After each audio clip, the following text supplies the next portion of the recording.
starring Lee Marvin.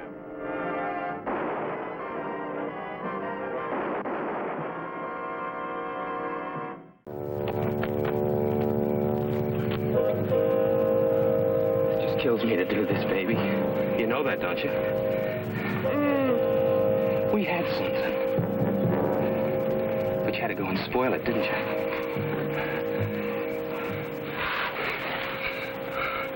Oh, you're so beautiful. I'll never love anybody else. That's the only way. I have to. Bye, darling.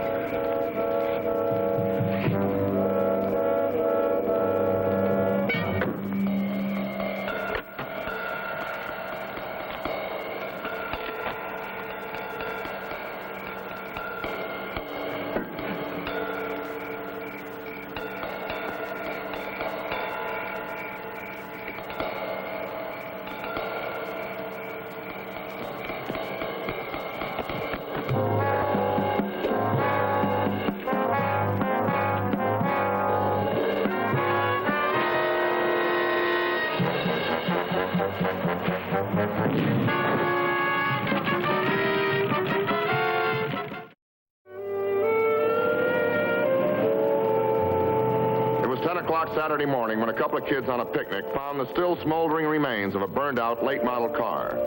The patrolman called to investigate discovered a body, still bound with wire and burned beyond recognition.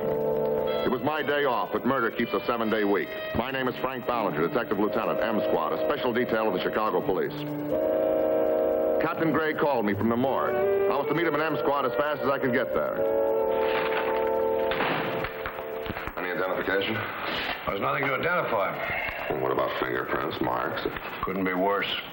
Crime lab has a piece of the wire she was tied with. Oh, they gave me this. And what's that? It's a 2-carat diamond. It's dirty but intact. Well, maybe we could identify the money. Smelled it. It's no good to us. Well, how about the diamond itself? Oh, Frank, there must be thousands of diamonds this size. Yeah. Okay, so where do we start? Try missing persons.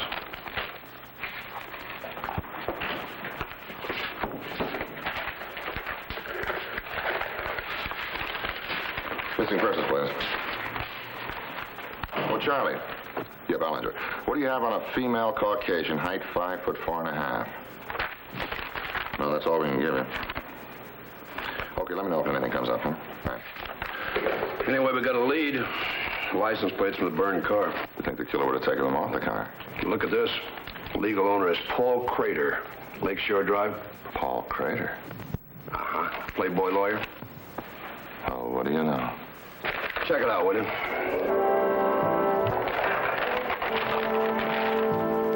These your license plates, Mr. Crater?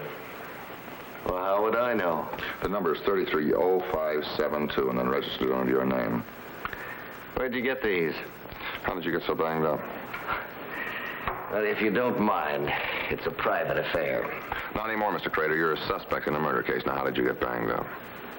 Well, I had a few words with a fellow.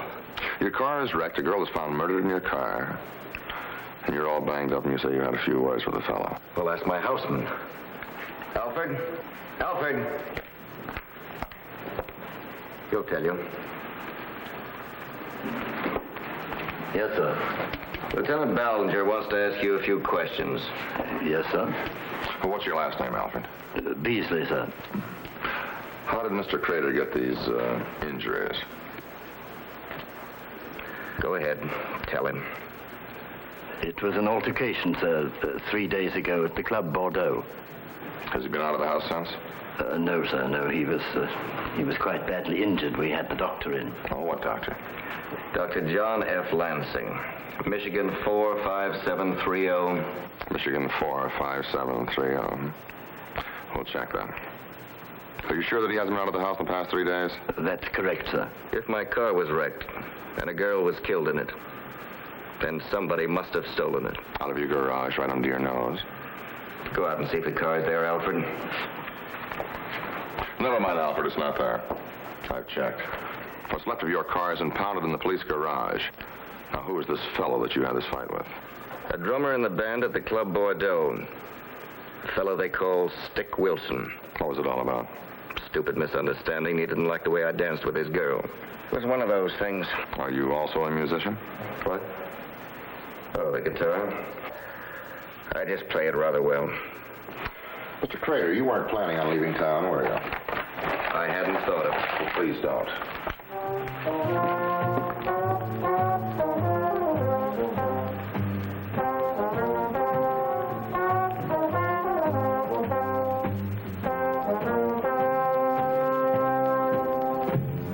Stopped off at the Club Bordeaux to verify Crater's story with the drummer, Stick Wilson.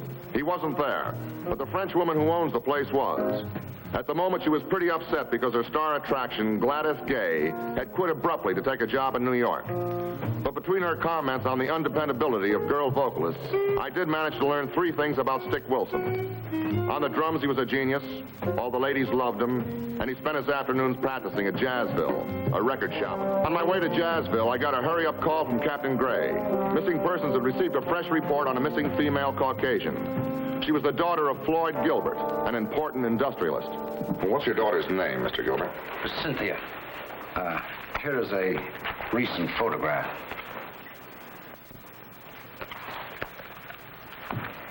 Her name may be Cynthia, Mr. Gilbert. We don't think she's using it. Yes, I know. She calls herself Gladys Gay. She's a singer. When was the last time you saw your daughter, Mr. Gilbert? 2 weeks ago, we quarreled. I wanted her to come back home. And? Well, she resented my interference with her career. Last night, I phoned her to try and patch things up. She wasn't at the Club Bordeaux where she'd been appearing. Where was she? Well, the manager told me that she'd quit. Left suddenly to go to New York to take an engagement at the Manhattan Towers. And what makes you say that she's missing? I put in a call to the Manhattan Towers this morning. No Gladys Gay had been booked to appear there. I'd never even heard of her. They never heard of her? No. We showed him the 2-carat diamond, but he'd never seen it before. There was still the possibility the girl in the morgue could be his daughter. But there was no point in telling him that till we were certain.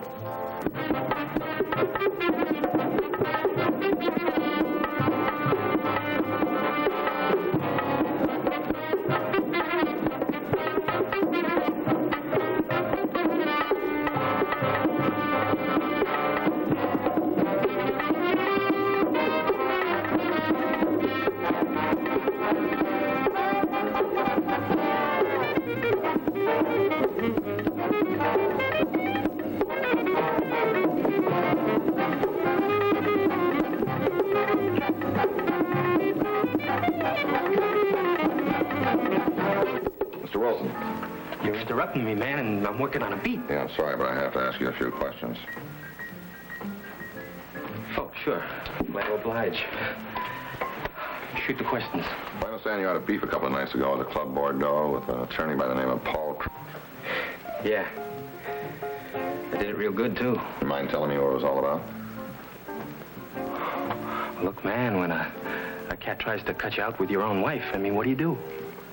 You're answering the questions. Well, you warn him off, don't you? So I warned him. I think that joker needs a hearing aid. And it was about your wife? I happen to be very much in love with Glad. Glad. Gladys Gay, if you ever love him. Wait a minute, you've lost me. Gladys is my wife. Did you marry her recently? A month ago, just across the border. It was a secret marriage. Well, Lieutenant, Glad was worried about her daddy. I mean, he's a big wheel around here. She didn't think he'd exactly like her being married to a drummer boy. Well, then you know where she is. Well, sure I do.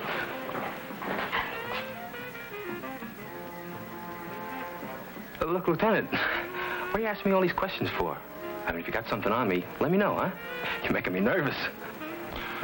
Well, your wife's dad, he seems to think that his daughter is missing.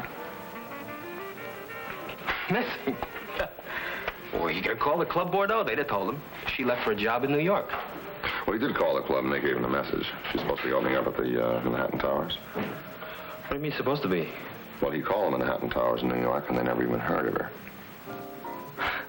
Well, look, Lieutenant, I mean, if your old man's always on your back, what do? Wouldn't you try to shove him off? She probably gave them that message to give to him in case he called. Well, then you know where she's staying. Oh, well, she left in kind of a hurry. Didn't even have a reservation. She's gonna call me tonight, though. Lieutenant, you're wanted on the phone. Well, thank you. I'll be right back.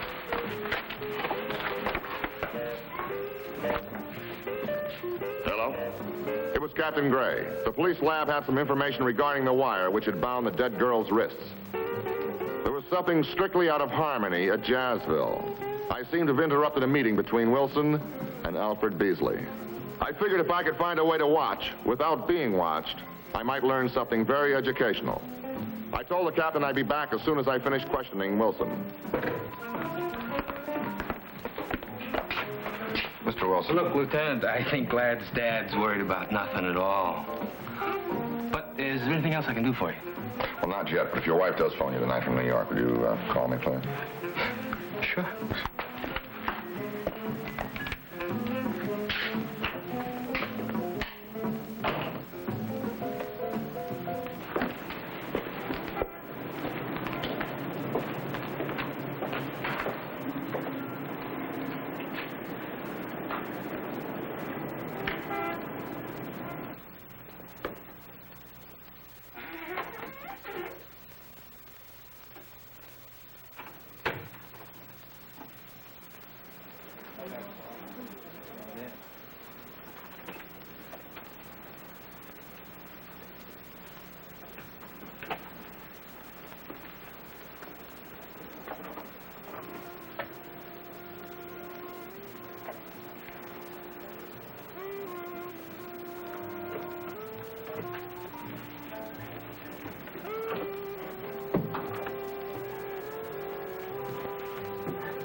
It was obvious that Stick Wilson was using the record shop to make some kind of an exchange. What didn't add yet was why Paul Crater's houseman was in on the deal.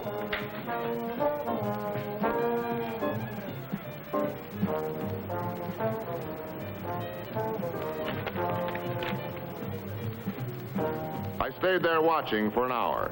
In that time, 2 more exchanges were made with 2 other customers.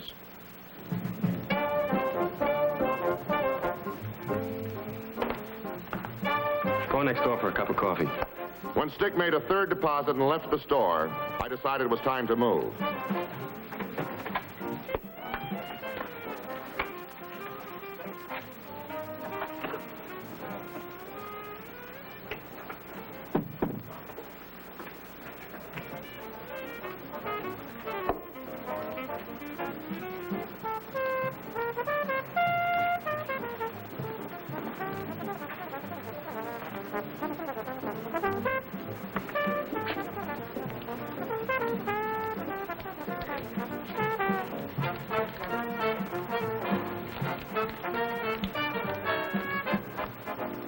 The paper contained a pop of heroin. It made Stick Wilson a pusher using the record shop for a drop. I had the evidence on Wilson. All I needed now was the lab's verification, and we could pick him up.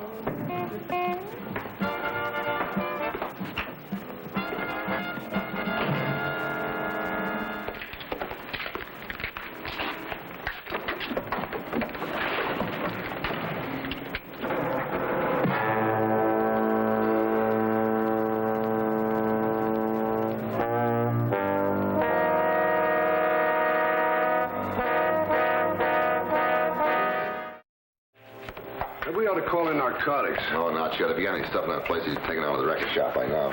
Yeah. Sure he's the one that hit you? Oh, I didn't see him, but of course, who else?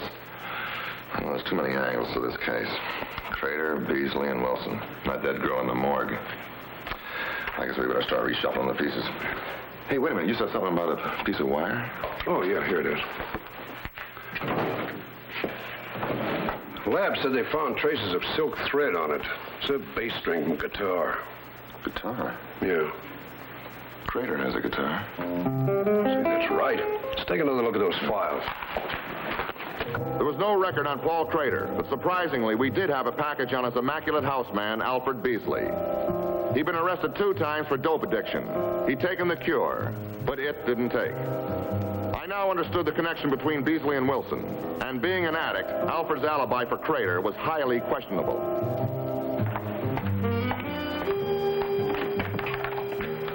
You'd like to come in, please? Mr. Crater's not at home. Well, it's you we want to talk to. Come in, please.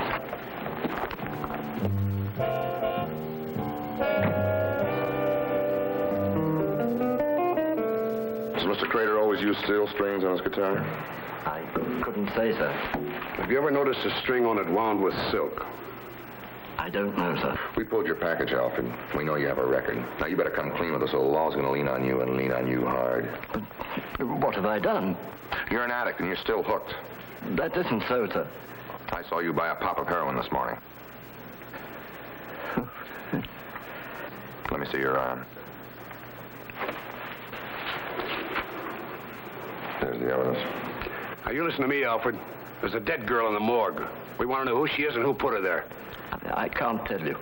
Was it Crater? Did he wire her hands together and then wreck his car? No, he had nothing to do with it. Then who was it? I can't. Look, Alfred, either way, you're stuck. It was Mr. Wilson. Stick Wilson? That's the truth, sir. Who was the girl? I can't tell you that. Mr. Crater let her in. It was very late, and they talked in whispers. And then the young lady went out to the garage and got into Mr. Crater's car. Were you in the habit of watching? Did you snoop on Mr. Crater? No, sir. It was after Mr. Wilson called. He called me earlier in the day and said that if a young lady called on Mr. Crater that night, I was to let him know at once. And you did? Yes, I called him at the Club Bordeaux. Then I watched. I wanted to know what it was about. After the girl went to the garage, what happened? I was watching from the dining room window. I was just interested to see who she was. And then, as she drove out of the garage, Mr. Wilson got up from behind the driver's seat. He held something to the back of her head. It must have been a gun. And then he made her drive off. Did you tell Mr. Crater what you saw? No, sir. Why not? I was afraid. Afraid of what? I need a fix 3 or 4 times a day. I had to have it. Mr. Wilson would have cut off my supply. So for the need of a drug, you allow yourself to become an accessory to murder? I didn't know he was going to kill her. All right, now you know. Who was the girl? I don't know. Mr. Crater knew her. He let her drive his car. He must have mentioned her name. Now you think. Think real hard. Until last night, I'd never seen the young lady before. Mr. Crater let her in. I don't know her name. All right, Alfred. That's enough. He's telling the truth, Lieutenant. He didn't know who the girl was. All right, Mr. Crater, you tell us. Gladys Gay. Wilson's wife? She wasn't working at it. I wonder who's to blame for that. It was Wilson. 2 days after she married him, she found out that something was really wrong with him. He killed her dog for no reason at all. Where do you fit in? She hired me as her attorney. We fell in love. And Wilson found out about it. He tried to win her back. He bought gifts, furs, jewelry. A 2-carat diamond, for instance. That's right. Gladys wondered where the money was coming from. She found out. Sure, he was pushing H. He said he was doing it for her, so he could give her the things her her father gave her. Was she living with him? She was afraid to walk out. So I worked out a plan. She was to go to New York to accept an engagement. And that was a lie. Instead, she was to take my car, drive to Reno, and get a divorce. I was to join her there. But Wilson was one jump ahead of you. Well, he must have been following us around. Or maybe he had Alfred spying on us. So he followed her here and killed her. I guess that's what happened. Why should we believe you, Crater? How do we know that you didn't pay Alfred off to tell us that story? That's not true. She was found in your car. Her hands were tied with a guitar string. You have a guitar. A guitar string? A steel string wrapped with silk. The bass string. Well, that lets me out. I haven't used a silk string in 10 years. They're obsolete. He was trying to throw suspicion on me. He made a mistake. We'll find out. We're going to take you down to headquarters as a material witness. Okay, let's go.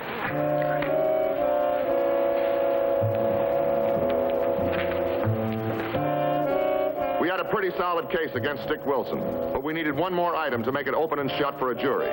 The guitar string.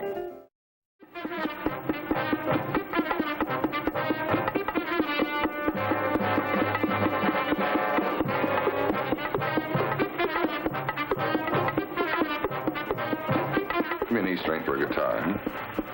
What kind of string did you say it was? An E string, the bass string for a guitar out of silk, please. Silk. We don't have any of those. They're out of date. You didn't look very far, did you?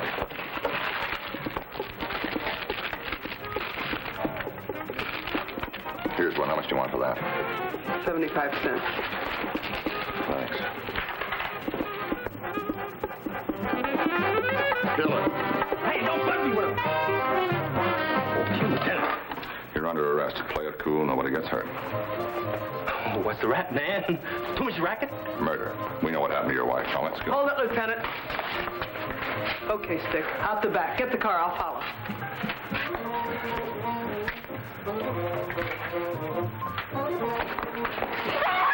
Drop it, Lieutenant, or the kid gets it in the head.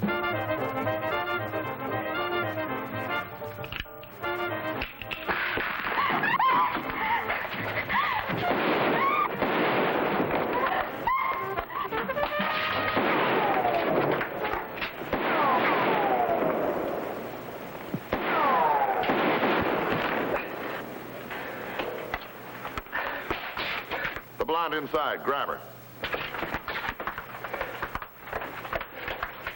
Okay, lie real still and don't move.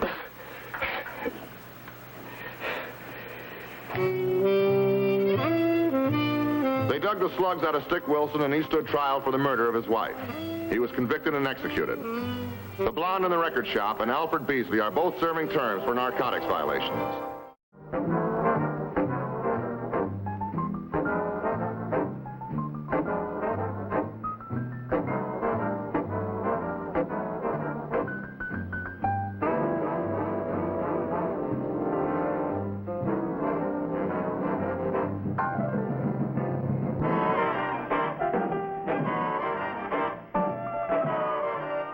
Squad.